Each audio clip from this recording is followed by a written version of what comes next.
Hola, bienvenido nuevamente a tu canal de YouTube Conociendo tu Biblia. Soy Biglión. En esta ocasión entramos a la sesión 18 del estudio del libro de Apocalipsis, versículo a versículo. En esta ocasión nos toca el capítulo 11, el cual nos habla de los dos testigos. Para ubicar el mensaje profético de los dos testigos dentro de la estructura del libro de Apocalipsis o de este capítulo particularmente, deben considerarse lo siguiente. El pasaje forma parte de la secuencia profética de las 7 trompetas, es decir, este capítulo 11 está dentro de la secuencia de las 7 trompetas. Y se encuentra incrustado inseparablemente en la descripción de la sexta y la séptima trompeta. Es decir, después de la sexta trompeta entra este capítulo antes que suene la séptima trompeta. Este pasaje, de manera global, está dividido en dos partes. La medición del templo, que se encarga del versículo 1 y 2, y el versículo 3 al 13 nos habla de la actividad de los dos testigos. Cada uno de estos rasgos que hemos visto, de esta reseña que hemos visto, nos va a ayudar a identificar a los dos testigos. Para entender este capítulo, es necesario hacer un mapa del texto de este capítulo. Primeramente tenemos la medición del templo en los versículos 1 y 2. Seguidamente tenemos el testimonio profético de los dos testigos de los versículos 3 al 6. De los versículos 7 al 10 nos habla de la muerte de los dos testigos por la bestia que surge del abismo. Y por último, tenemos la resurrección de los dos testigos, versículos 11 y 13, y al final, los cielos abiertos, según nos lo cita el versículo 14 al 19. Entramos entonces de lleno a el estudio de este capítulo una vez hechas estas precisiones. Versículo 1. Entonces me fue dada una caña semejante a una vara de medir, y se me dijo: levántate y mide el templo de Dios y el altar y a los que adoran en él. Juan dice que le fue dada una caña para medir sin precisar quién se la dio. Es muy probable que haya sido el ángel que se menciona en Apocalipsis 10. Recordemos que los ángeles en este texto Apocalipsis tienen una gran actividad. Bien, cuando a Juan, el apóstol, le fue ordenado profetizar a los pueblos, lenguas, naciones y reyes, es decir, a todo el mundo. Según nos lo dice Apocalipsis 10:11. Bueno, inmediatamente se le ordena medir el templo. ¿Pero cuál templo? Recordemos que para este tiempo en que el apóstol Juan había escrito el libro de Apocalipsis entre el 90 y el 95, el templo que había reconstruido Herodes ya había sido destruido. No sé si usted lo recuerde, que fue destruido en el año 70 por Tito, el hijo de Vespasiano, emperador de aquel entonces. Y en este caso también se cumple la profecía del Señor Jesús cuando dijo que este templo sería destruido. Entonces, es muy probable que este templo del que habla el texto de Apocalipsis 11 es que sea el nuevo templo que será construido en la semana 70 o poco antes de entrar a la semana 70.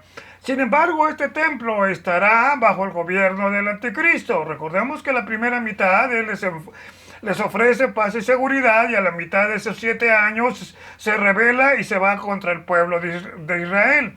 Esto nos lo dice el texto de Daniel 9:27 y 11:31. También nos dice que se quitará el sacrificio del templo. En este caso lo vemos en 2 Tesalonicenses 2, 3 y 4, y que se sienta también en el templo haciéndose pasar por Dios y exigiendo adoración como Dios. Esto significa o nos enseña que el pueblo de Israel construirá el templo de Jerusalén antes que esta acción que está haciendo el apóstol Juan, es decir, antes que el apóstol Juan mira, se levantará el templo. Dice el texto de Juan, capítulo 5, versículo 43, de que se lo busco.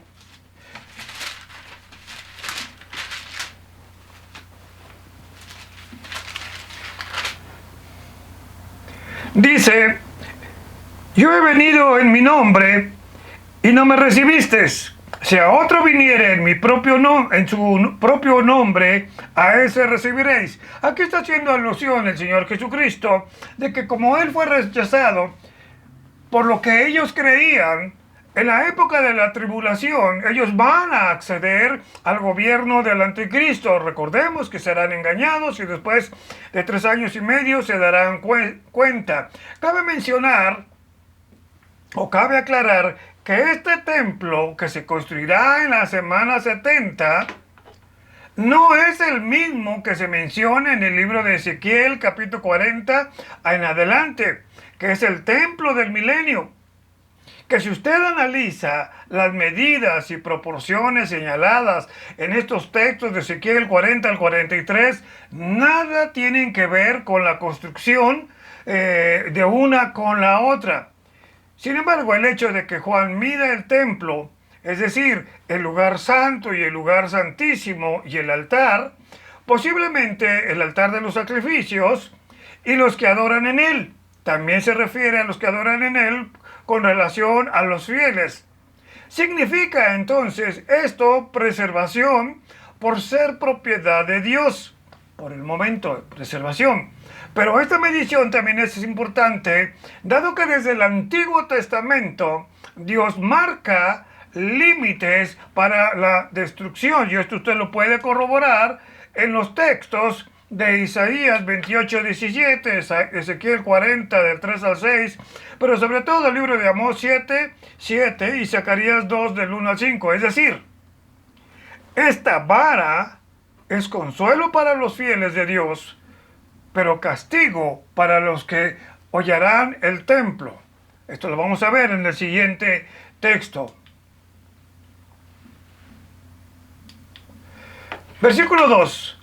Pero el patio que está fuera del templo, déjalo aparte, y no lo miras, porque ha sido entregado a los gentiles, y ellos, los gentiles, hollarán la ciudad santa 42 meses. Usted va a encontrar en este estudio del libro de Apocalipsis 3 referencias de tiempo, es decir, 42 meses, 1260 días, un tiempo, 2 tiempos y la mitad de un tiempo, que equivalen a 3 años y medio. Bien, el área del templo se construía en 4 secciones. Primeramente, el patio de los sacerdotes, el patio de los judíos, el patio de las mujeres y finalmente el patio de los gentiles, que era un patio enorme que estaba fuera de en sí de la construcción del templo, donde tenían acceso los gentiles y los prosélitos. ¿Quiénes son los prosélitos? Los gentiles que se convertían al judaísmo. Este último patio se le pide a Juan que no sea tomado en cuenta, porque tales personas, es decir, los gentiles, tendrán el control de esa área por 3 años y medio.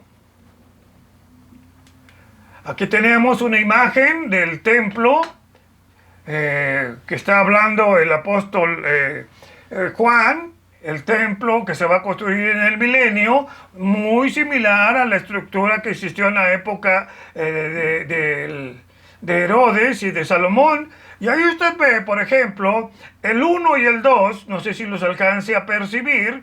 El 1 es el lugar santísimo, el número 2 el lugar santo, el número 3 y 4 es donde se ponía el animal para lavarlo, limpiarlo. El número 3, o el que se ve aquí como cuadrado, este es donde se ofrecía el sacrificio sobre el fuego para el holocausto. El 5 habla del patio de los sacerdotes, el número 6 el patio de los judíos, y el número 7 era el patio de las mujeres. Todo alrededor era el patio de los gentiles. En la siguiente diapositiva que usted ve, esta es una fotografía de la maqueta que se encuentra del templo, precisamente, que se encuentra en el Museo de Jerusalén. Y usted puede ver ahí precisamente esta área de aquí, es el patio de las mujeres. Aquí adentro está el patio de los judíos, de los sacerdotes, y hacia adentro estaba el lugar santo y el lugar santísimo. Para una referencia, esta es la puerta, la hermosa, del que habla el libro de Hechos, donde aquel inválido fue sanado por el apóstol Pedro. Bien, continuamos. Para ese tiempo en que los gentiles oprimirán como nunca al judío, que reconocerá a Jesús como su Salvador. Es decir, para ese tiempo Israel ya se dio cuenta de que ha sido engañado por el falso Mesías. Lo vemos en Daniel 7, 25 y 12, 7.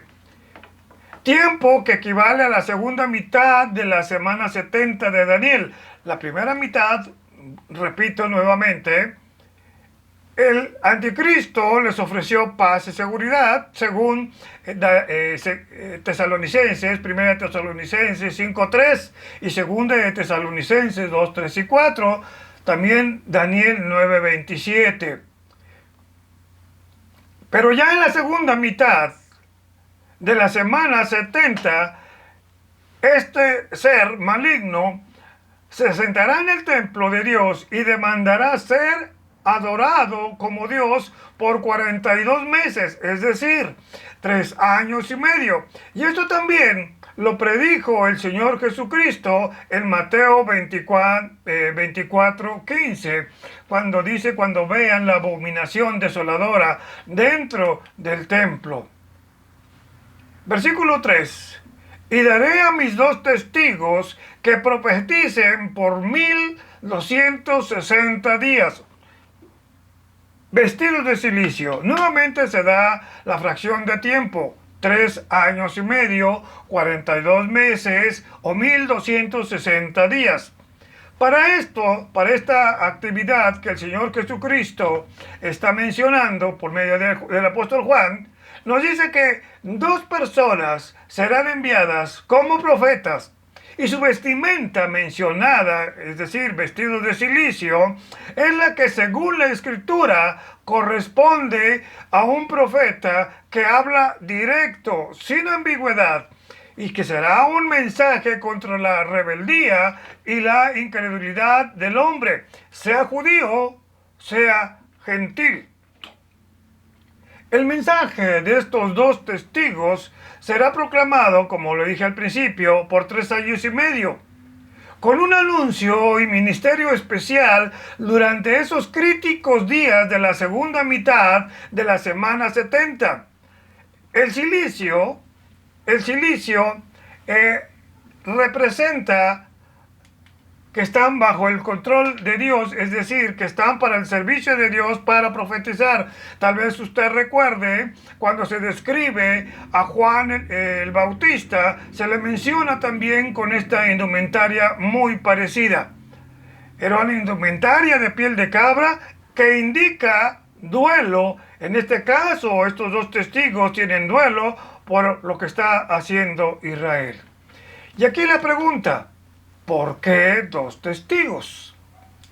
Bien, porque según la Biblia se requieren dos personas, se requiere del testimonio de dos testigos o más personas para dar probidad a un hecho. Y esto usted lo encuentra en Deuteronomio 17:6 y 19:15, y también Mateo 18:16. Bueno, el que estos dos personajes como testigos proclamen o prediquen el evangelio del arrepentimiento da por sentado que Dios prontamente derramará su juicio, y a la vez testifica que antes del juicio hay un mensaje de prevención para quienes tendrán,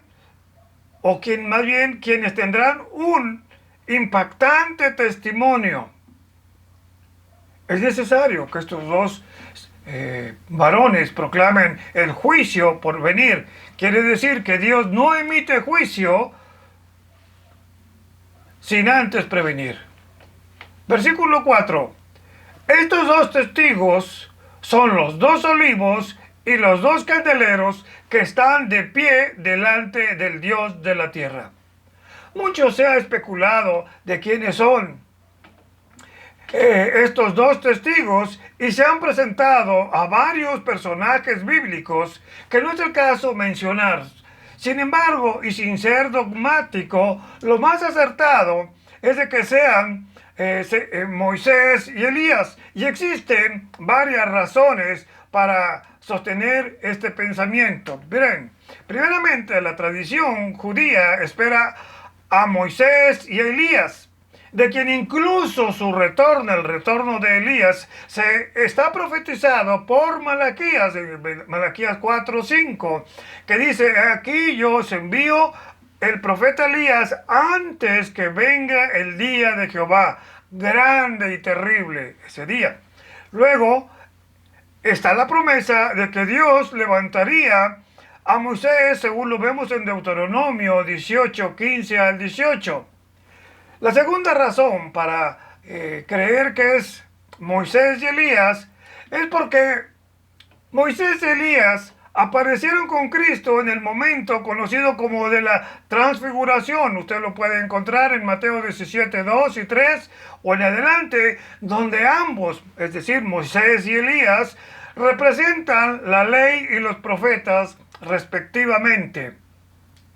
La otra razón para pensar que son Moisés y Elías es de que los milagros que harán estos dos testigos en ese tiempo, en el tiempo de la tribulación, son muy similares a los que ejecutaron en el tiempo del Antiguo Testamento, es decir, cuando estos estaban en vida. Usted lo puede corroborar en el primer libro de Reyes, capítulo 17, y en el segundo libro de Reyes, capítulo 1. Ahora, cabe mencionar que esta figura de los dos olivos y los dos candeleros se cita también en el libro de Zacarías, capítulo 2 y 14, y versículo 14. Y su sentido simbólico es que el olivo habla de fruto, pero también de poder del Espíritu para poder alumbrar. Que su predicación, es decir, que su predicación de estos dos testigos alumbra en esas sombras de oscuridad. Esto es significativo, mi estimado oyente, dado que dos testigos estarán dotados de un poder sobrenatural gracias al Espíritu Santo, que les llevará a desarrollar un misterio por demás deslumbrante, con firmeza y constancia, es decir, estarán de pie delante de Dios. Con respecto a los dos olivos, ya vimos que se encontraban mencionados en el libro de Zacarías, capítulo 4. El olivo habla del poder del Espíritu Santo y indica que estos dos seres estarán dotados de un poder sobrenatural que les conduce a un ministerio eficiente y eficaz. Versículo 5. Si alguno quiere dañarlos, sale fuego de la boca de ellos, es decir, de los dos testigos, y devora a sus enemigos. Y si alguno quiere hacerle daño, debe morir él, es decir, la persona que quiere hacerles daño, debe morir de la misma manera. Ante tan poderoso ministerio, se nota que muchos, los que lo escuchan, querrán callarlos. Sin embargo, Dios les ha dotado de un poder que para quien se atreva a querer hacerles daño o silenciarlos, morirá de la misma manera, lo cual sugiere una acción inmediata de parte de Dios, de tal forma que la palabra que se explica aquí en el versículo 5, que habla de que se los devora, que devora a sus enemigos, habla de que los consume por completo por medio del fuego de su boca, es decir, de un juicio emitido en el cual Dios actúa inmediatamente sobre los enemigos o quienes quieren atacar a estos dos testigos. Versículo 6. Estos, es decir, los dos testigos, tienen poder para cerrar el cielo a fin de que no llueva en los días de su profecía. Y tienen poder sobre las aguas para convertirlas en sangre y para herir la tierra con toda plaga cuantas veces quiera. Bien, este versículo confirma la posición de lo que hace un momento dije, que son Moisés y Elías, por los milagros que está aquí narrando el versículo 6, que van a hacer en aquel tiempo. Bien, esto trae a memoria los milagros que hizo Moisés, si usted lo puede ver en el libro de Éxodo capítulo 7, versículo 17 al 21, pero también nos habla de los milagros que hizo Elías en los tiempos del rey Acab, cuando el profeta anunció que no llovería por 3 años y medio. Una vez más me remito al texto de Primera de Reyes 17. También Lucas 4 lo menciona, de tal forma que los estragos que estos dos profetas provocarán sobre la tierra y sobre sus habitantes hará que sean aún más odiados. Y aunque es un ministerio de juicio que como consecuencia provoca males, sin embargo, tiene la autorización divina y el propósito que los hombres vengan a Dios en arrepentimiento. Entramos a la tercera parte, cuando dice la muerte de los dos testigos. Bien, cuando hayan acabado su testimonio, es decir, los dos testigos, la bestia que sube del abismo hará guerra contra ellos y los vencerá y los matará. Los dos testigos quiere decir que harán a cabalidad la tarea que les fue asignada según el versículo 3 de este capítulo. Y una vez completada, será permitido por Dios que la bestia que sube del abismo haga guerra contra estos dos predicadores y sean vencidos. Y digo aparentemente, ya verá usted más adelante por qué. Sean vencidos por medio de la muerte. Ahora, esta bestia que sube del abismo, su origen es demoníaco. Será un individuo capacitado por el mismo Satanás que hará guerra contra estos dos varones. Ya una vez muertos estos dos, sus cadáveres estarán en la plaza de la grande ciudad que en sentido espiritual se llama Sodoma y Egipto, donde también nuestro Señor fue crucificado. Aunque no dice cómo serán muertos estos dos testigos, lo cierto es que sus cadáveres quedarán insepultos en la plaza grande, exponiéndose públicamente sus cuerpos como una forma deshonrosa, una forma de profanación. En la plaza pública me atrevo a pensar, no lo dice la Escritura, que pudiera ser donde hoy está el muro de los lamentos, o en alguna de las puertas de acceso a la ciudad antigua, que son plazas muy grandes, no sé. Estoy especulando, pero habla que serán muertos en la ciudad que es Jerusalén. Ahora es importante señalar que estos dos testigos hallarán la muerte en la ciudad donde nuestro Señor Jesucristo fue crucificado, que inequívocamente es Jerusalén. Y como tal, también fue centro de predicación de estos dos testigos, lugar señalado aquí en este versículo como Sodoma y Egipto. ¿Por qué? ¿Por qué le llama de esa manera?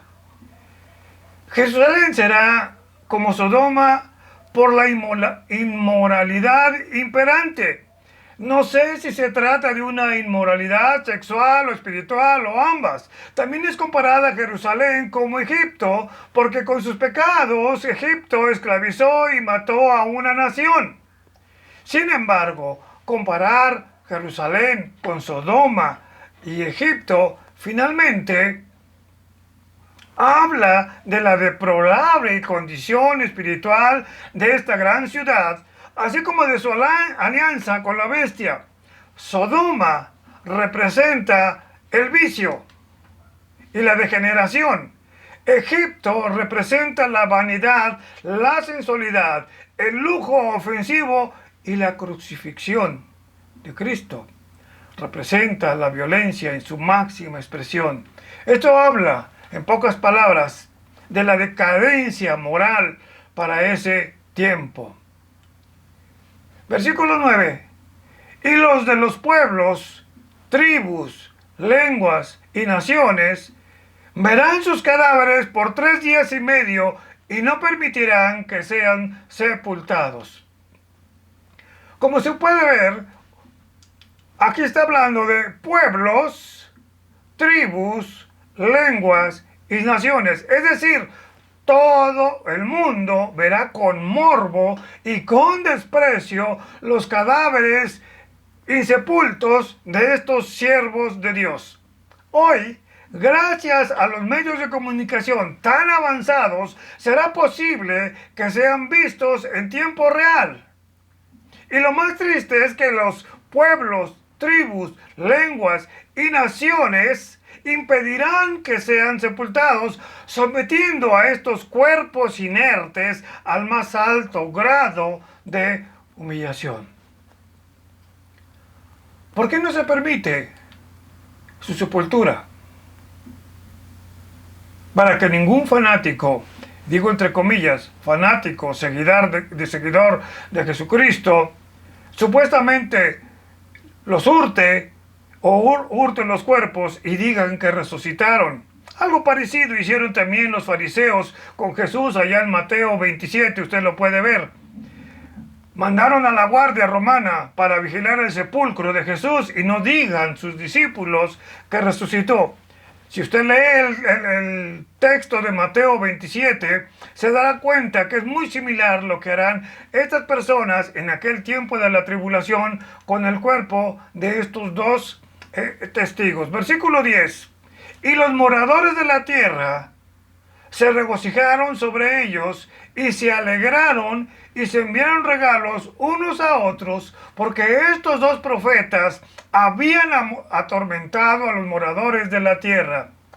La muerte de estos dos testigos provocará regocijo entre pueblos, tribus, lenguas y naciones, como le decía el texto anterior, al punto de darse regalos entre sí por este hecho. Suceso considerado, es decir, la muerte de estos dos testigos, considerado como un acto victorioso de los moradores inicuos de la tierra y del anticristo. Aquí lo interesante es que la acción de ejecutar a estos dos testigos es porque la predicación de estos dos varones de Dios era un tormento para los moradores de la tierra. Es decir, que las predicaciones o el llamado al arrepentimiento por estos dos varones les será molesto y serán confrontados con la verdad de Dios y ese les causará ira. Versículo 11. Pero después de 3 días y medio entró en ellos, es decir, en los dos cadáveres, el espíritu de vida enviado por Dios, y se levantarán sobre sus pies, y cayó gran temor sobre los que los vieron. Ilusamente, ilusamente, los inicuos, los que mandaron matar, los que aprobaron la muerte de dos testigos, pensaron o pensarán, porque es en tiempo futuro, que dieron muerte a estos dos profetas de Dios. Pero Dios les tiene una gran sorpresa. Interviniendo soberanamente, envía su espíritu de vida, y estos dos personajes se levantan sobre sus pies, evidencia de que están vivos. Poco les duró el gusto. Solo imagine, por favor apelo a su imaginación, solo imagine este cuadro. Estos dos profetas insepultos están siendo vistos a nivel mundial por 3 días y medio. La gente ve dos cadáveres inertes y me supongo que en proceso de descomposición. De pronto, estos dos muertos vuelven a la vida y se levantan. Ahora imagine el asombro y temor que esto causa en quienes lo ven. Bien, dice Job 25, la alegría de los malos es breve y el gozo de los impíos es momentáneo. 3 días y medio les duró el gusto. Muchos testigos a nivel mundial de tan imponente milagro divino serán llenos de terror y pánico. Versículo 12. Y oyeron una gran voz del cielo que les decía, estos dos seres, subid acá. Y subieron al cielo en una nube y sus enemigos lo vieron. Parece ser que la gente escucha la orden que se le da a estos dos testigos, a estos dos personajes, y una vez resucitados se les manda a ascender. Si la gente escuchó o no la gran voz del cielo, esto no adquiere relevancia, sino que el ascenso, que será visto por todo el mundo, así también como aquellos que se opusieron al ministerio evangelístico de estos dos varones. Y algo impresionante a considerar es de que la nube que le rodea, aquí sí me atrevo a decir que es la gloria de Dios, la Shekinah de Dios, estará visiblemente en estos dos testigos. Sin duda alguna será un suceso transmitido en tiempo real y sus enemigos estarán asombrados y aterrados. De veras, ¡qué evento! Sin embargo, por el contenido del siguiente versículo denota que no hay arrepentimiento de las personas. Lo que trae a memoria aquel texto de Lucas 16:31, que a pesar de ver los milagros y señales, ni así se convirtieron. Versículo 13. En aquella hora, es decir, en el momento en que estos seres resucitan, en aquella hora hubo un gran terremoto y la 10ª parte de la ciudad se derrumbó, y por el terremoto murieron en número de 7,000 hombres, y los demás se aterrorizaron y dieron gloria al Dios del cielo. La expresión en aquella hora seguramente se refiere al momento en que estos seres son resucitados y llevados en una nube. Y justo en ese momento en que son resucitados y llevados, justo en ese momento sucede un gran terremoto. Y note lo que dice, serán muertos 7,000 personas. Quizá este terremoto es para autenticar el portentoso hecho de la resurrección de estos dos enviados, donde mueren ahí, como lo dije, 7,000 personas, 7,000 hombres. Ahora, es importante este número. Algunos comentaristas bíblicos y teólogos aluden que estos 7,000 probablemente sean las personas que instigaron contra los testigos. Los que sobrevivieron a este sismo, el efecto de este movimiento telúrico los conduce al terror, probablemente, o no precisamente al arrepentimiento, aunque de todas maneras le dan gloria al Dios viviente. Ante tal evento, admiten estas personas que es un evento de orden divino. Y esto se nota por lo que dicen, dieron gloria a Dios, aunque algunos, estoy seguro, se arrepintieron y que probablemente sean judíos. Reconocen de alguna manera que esto es obra de Dios y se reconcilian con Dios. Esto no lo podemos saber a ciencia cierta, ni lo indica la Escritura. Versículo 14. El segundo ay pasó. He aquí el tercer ay. Viene pronto.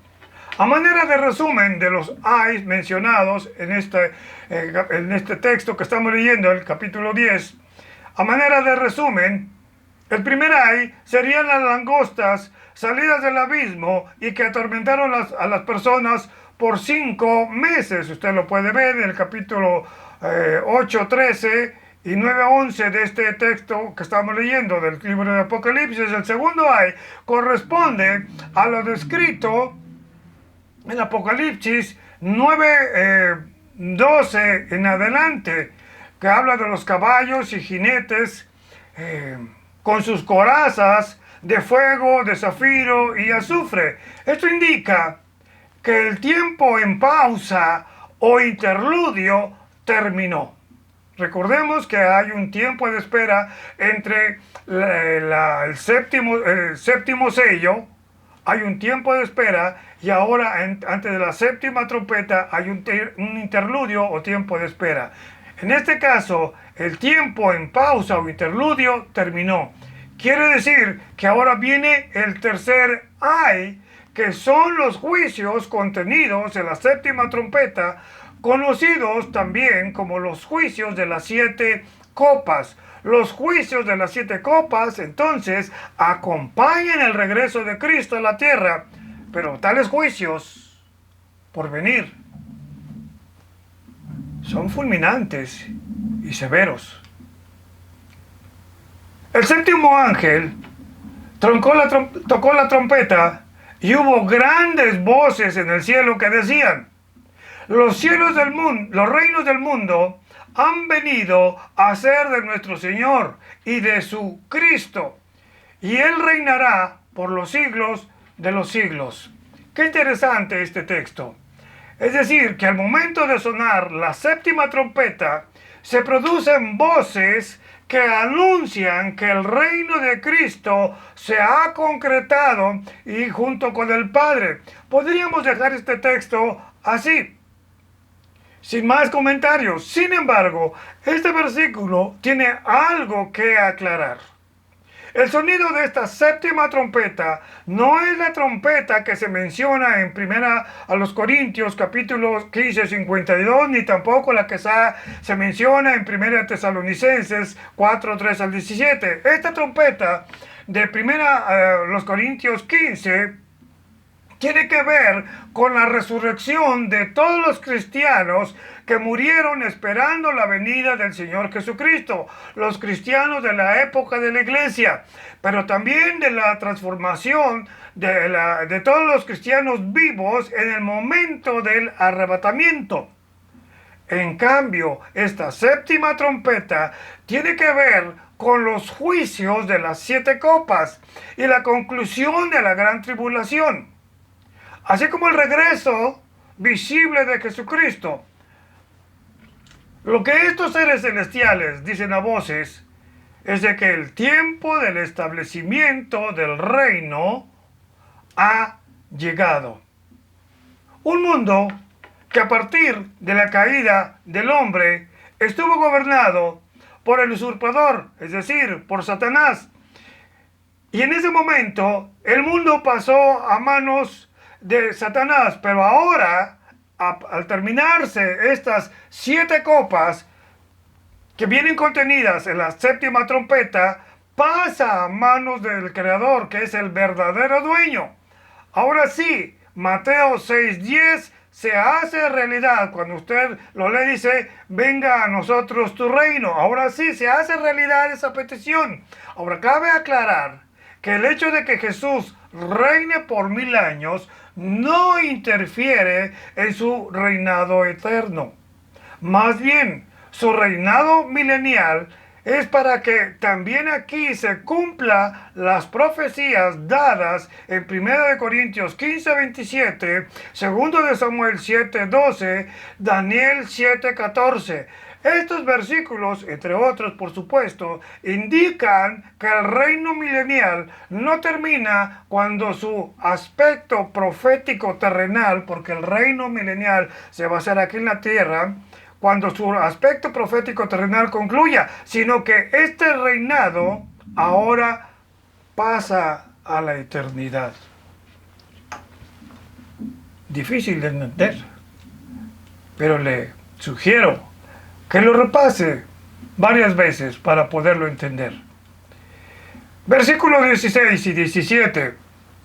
Y los 24 ancianos que estaban sentados delante de Dios y en sus tronos se postraron sobre sus rostros y adoraron a Dios, diciendo: Te damos gracias, Señor Dios Todopoderoso, el que eres y que eras y que has de venir, porque has tomado tu gran poder y has reinado. Qué interesante, has tomado tu poder, es decir, tomas de nuevo lo que te pertenece, la tierra. Bien, estos ancianos que se mencionan aquí son los que aparecen en Apocalipsis 4:4 y Apocalipsis 5:8 en adelante. Se postran aquí en actitud de adoración y de acción de gracias al Todopoderoso, al Eterno. ¿Por qué digo que es el Eterno? Bien, porque aquí dicen el que eres, el que eras y el que has de venir. Usted recuerda tal vez aquel texto del libro de Hebreos, que tú eres el mismo ayer, hoy y siempre. Es lo mismo lo que está diciendo aquí. Habla de la eternidad de Dios. Este cántico de alabanza y adoración es porque Dios el Padre y el Hijo han tomado lo que les pertenece. En pocas palabras, es un canto de gratitud de estos seres celestiales por el establecimiento del reino de Dios. Y aunque faltan eventos por venir, es decir, los juicios contenidos en las 7 copas, ellos, los 24 ancianos, dan por un hecho que se va a llevar a cabo o se concluye o se instala ya el reinado de Cristo. Versículo 18. Y se airaron las naciones, y tu ira ha venido, y el tiempo de juzgar a los muertos, y de dar galardón a tus siervos, los profetas, a los santos, y a los que temen tu nombre, a los pequeños y a los grandes, y de destruir a los que destruyen la tierra. Qué interesante este texto. Dice, y se airaron, es decir, se enojaron las naciones. Este hecho, de alguna manera, ya estaba profetizado en el Salmo 2, cuando habla que las naciones se van a enojar, que se llenarán de ira contra Dios, y me supongo que es por los acontecimientos que están sucediendo en la tierra, sucesos previos a la segunda venida de Jesucristo. Y aquí lo que podemos hacer es un parámetro entre la ira del hombre y la ira divina. La ira del hombre es injusta, perversa, ignominiosa, ciega, parcial. En cambio, la ira divina es justa, santa, omnisciente y omnipotente, pero también la ira de Dios tiene un propósito: juzgar a los muertos y galardonar a sus siervos, a los que temen su nombre. Y me llama la atención este versículo, que me da a entender que el galardón o premio es para los que murieron antes de Cristo, porque está hablando a los profetas, a los salvos del Antiguo Testamento, donde Dios premiará a los profetas, Esdras 9:10 y Jeremías 7, y a sus santos, a los santos de la tribulación, es decir, a personas que temen su nombre. Tiempo donde se galardonará, es decir, premiará tanto a los pequeños como a los grandes. Sí, mi estimado oyente, Dios premiará a los pequeños, los siervos que no figuran como grandes personalidades dentro de la obra de Dios. a los desconocidos, pero también premiará a los grandes hombres de Dios. Esto me enseña y da esperanza, porque todo trabajo, por pequeño que sea dentro del servicio de Dios, en su momento traerá la recompensa de nuestro Dios. Este evento será antes del juicio del gran trono blanco mencionado en Apocalipsis 20, 11 al 15, el cual compete a los incrédulos y sucede al final del milenio. Juicio cuya consecuencia es la segunda muerte, como vamos a ver más adelante. Versículo 19. Y el templo de Dios fue abierto en el cielo, y el arca de su pacto se veía en el templo. Y hubo relámpagos, voces, truenos, un terremoto y grande granizo. El séptimo ángel que toca la trompeta, que con esta acción vincula la comunión directa de Dios con el creyente de ese tiempo, aún en medio de los juicios.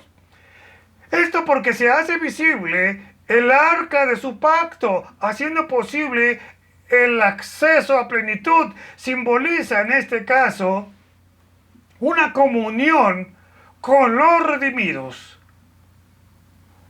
Los relámpagos, voces, truenos, un terremoto y un grande granizo son acontecimientos asociados al trono de nuestro Dios. Preguntas de repaso. Una vez más, dejo aquí en el video para que usted vaya tomando nota y vaya contestando honestamente cada una de las preguntas. Le va a ayudar mucho a su estudio personal. Son 12 preguntas, en este caso, del capítulo 11. Le van a ayudar bastante a su vida y le van a ayudar bastante a conocer más tu Biblia. Y bueno, gracias una vez más por tu atención. Suscríbete a este canal, apóyanos suscribiendo a este canal, toca la campanita para que recibas notificaciones. También nos apoyas dándonos un like, compartiendo este material con toda persona con la que tú quieras, pero también tus comentarios nos ayudan a mejorar. Recuerda, mi estimado videoescucha, la tierra tiene que ser llena del conocimiento de su gloria, como las aguas cubren el mar. Dios te bendiga.